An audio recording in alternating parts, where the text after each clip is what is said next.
Ladies and gentlemen, fight fans all around the world, let's talk some boxing.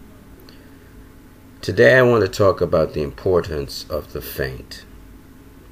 The feint is one of the tools in boxing that a lot of casual fans miss a lot.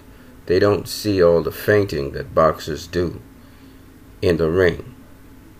And this is what separates boxers at the good boxers from elite boxers.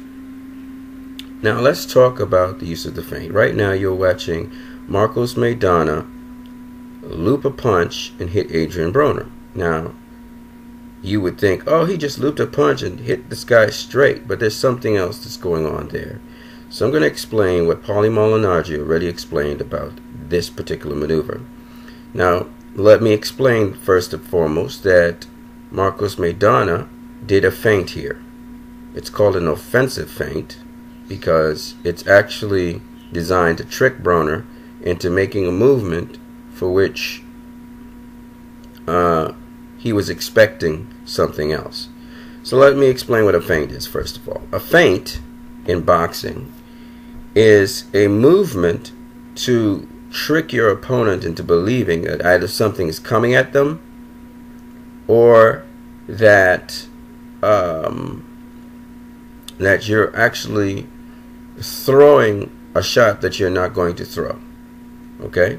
That's what a feint is. Now feints can be used offensively or they can be used defensively. In this case, this feint was used offensively. Defensively, feints can be used to cause your opponent to stop throwing an expected offensive weapon at you. And offensively, a feint is used to get your opponent to do something, to get into defensive mode, or to seek to block, parry, or slip a particular move. And offensively, a feint can help you to know what your opponent would do if you were to do a particular thing, or it can condition your opponent to make a move so that you can anticipate that move and therefore execute your offensive move. So now I will show you that feints are actually at certain points in time in a fight much more effective than jabs. They're actually much more effective than jabs in conditioning your opponent to do certain things that you want them to do. And they are part of ring generalship, and they are part of being the controller of the fight. Alright, so let's get into Marcos Maidana here versus Adrian Broner. You're seeing this little clip over and over again. So let me explain what happened. Marcos Maidana was feinting and jabbing to Adrian Broner's body a lot before this happened. And he had also swept some hooks to Adrian Broner's body, but mostly he was jabbing to the pit.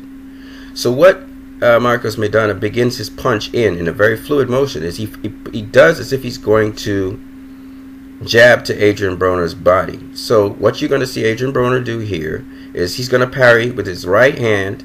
He's going to try and parry that punch by knocking the punch downwards. See, he does that there. But Marcos Maidana loops the punch. He starts with his shoulder as if he's going to jab him, and he loops the punch to Adrian Broner's head and catches him flush on the jaw. Alright, watch it one more time. It's really what Marcos Maidana is doing with his shoulder that causes Adrian Broner to think that he's about to jab him to his pit. Watch it again. Lowers the shoulder and goes as if he's going to jab him. Then he loops it high. Okay? Feinting can be done with the shoulders, the hands, the head, the upper torso. There are many different kinds of feints. Okay, let's go on to another feint that you're going to see here by the great maestro and currently the pound for pound champ, Floyd Mayweather Jr. Here, this is a feint. He feints Miguel Cotto. He feints as if he's going to throw a jab, and he goes around Miguel Cotto's guard when Cotto tries to block the jab. See, he tries to block it with one hand, and he tries to parry with the other. Both hands. He's feeling for that jab.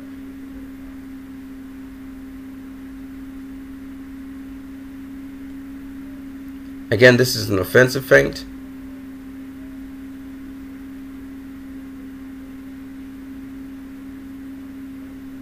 So it tricks Cotto into trying to catch the jab. Then he tries with the other hand, and he gets countered. Now, feints are always set up by punches. Because Floyd Mayweather Jr. was striking Miguel Cotto with that up jab, Cotto thought Floyd Mayweather Jr. was going to jab at him, and that's what provoked the response. A feint won't work unless it was established by the very same punch that the feint is now doing. So unless you can land some power shots on Miguel Cotto, you can't feint him. The effectiveness of a feint is based on the punch that was landed before the feint, or punches landed before that conditioned the athlete to believe that this was a punch that was going to be thrown. So a feint has to be established first before it is actually reacted to or received as real. Okay, I can go into a lot more on boxing here, but I'm not going to do that. Feints generally have to be fluid. There's so much more in feints, but I want to show you from the great Manny Pacquiao feinting against Oscar De La Hoya. Now watch it again. This is a wonderful feint. It's a combinational feint. Okay, so we're going to see it again.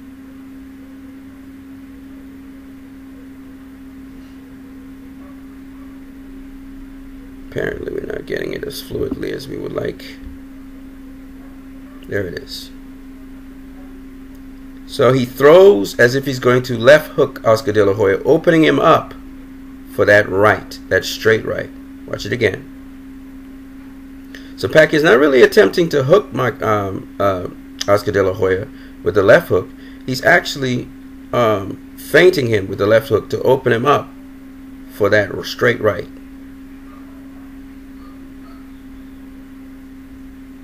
So you can also feint by throwing a complete punch. Now there are two things he did there. He caused Oscar to get into a defensive posture so he could actually flick away Oscar's hand. And he also opened up Oscar to the angle for his straight right.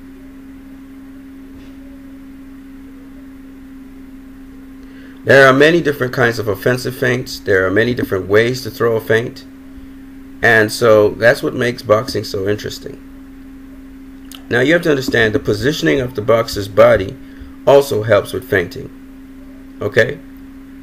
In this case, Manny Pacquiao does as if he's going to throw his right hand, and he actually gets his lead closer to Oscar De La Hoya as a result. He's feinting.